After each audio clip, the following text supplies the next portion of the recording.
नमस्कार दोस्तों। ओम नमः शिवाय। अभ्यास का महत्व, आज हम ये कहानी सुनेंगे। प्राचीन समय में विद्यार्थी गुरुकुल में रहकर ही पढ़ा करते थे। बच्चे को शिक्षा ग्रहण करने के लिए गुरुकुल में भेजा जाता था। बच्चे गुरुकुल में गुरु के सानिध्य में आश्रम की देखभाल किया करते थे और अध्ययन भी किया करते थे। वरदराज को भी सभी की तरह गुरुकुल भेज दिया गया। वहाँ आश्रम में अपने साथियों के साथ घुलने मिलने लगा, लेकिन वह पढ़ने में बहुत ही कमज़ोर था। गुरुजी की कोई भी बात उसके समझ में नहीं आती थी। इस कारण सभी के बीच वह उपहास का कारण बनता था।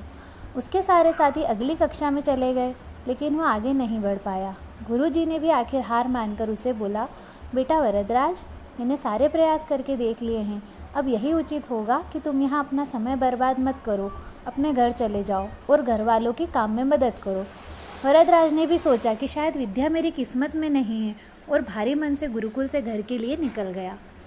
दोपहर का समय था। रास्ते में उसे प्यास लगने लगी। इधर उधर देखने पर उसने पाया कि थोड़ी दूर पर ही कुछ महिलाएं कुएं से पानी भर रही थी। वह कुएं के पास गया।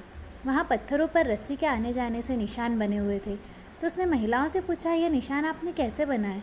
तो एक महिला ने जवाब दिया, बेटे, यह निशान हमने नहीं बनाए, यह तो पानी खींचते समय इस कोमल रस्सी के बार बार आने जाने से ठोस पत्थर पर भी ऐसे निशान बन गए हैं। वरदराज सोच में पड़ गया कि उसने विचार किया कि जब एक कोमल से रस्सी के बार बार आने जाने से एक ठोस पत्थर पर गहरे निशान बन सकते हैं, तो निरंतर अभ्यास से मैं विद्या ग्रहण क्यों नहीं कर सकता। वरदराज ढेर सारे उत्साह के साथ वापस गुरुकुल आया और अथक कड़ी मेहनत की। गुरुजी ने भी खुश होकर भरपूर सहयोग किया।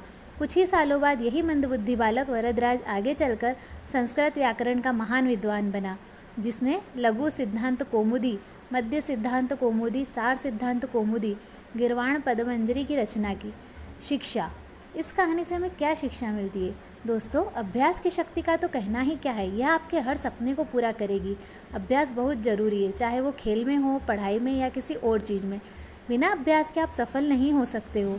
अगर आप बिना अभ्यास के केवल किस्मत के भरोसे बैठे रहोगे, तो आखिर में आपको पछतावे के सिवा और कुछ हाथ नहीं लगेगा। इसलिए अभ्यास के साथ धैर्य, परिश्रम और लगन रखकर आप अपनी मंजिल को पाने के लिए जुट जाएं।